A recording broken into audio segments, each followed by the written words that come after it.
Break બાદ હવે આગળ વાત કરીએ તો વલસાડના પાળિયા ગ્રામ પંચાયતના મહિલા સરપંચ સસ્પેન્ડ.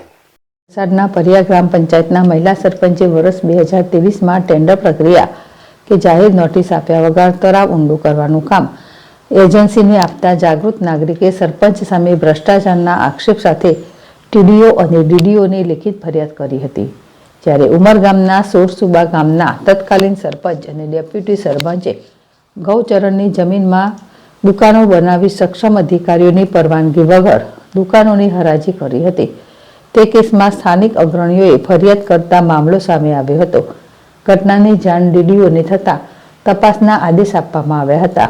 પાળિયા મહિલા સરપંચ અને સોરસુબા ગામના તત્કાલીન સરપંચ અને ડેપ્યુટી સરપંચ સામે આરોપો સિદ્ધ થતાં હોદ્દા ઉપરથી દૂર કરવામાં આવ્યા હતા.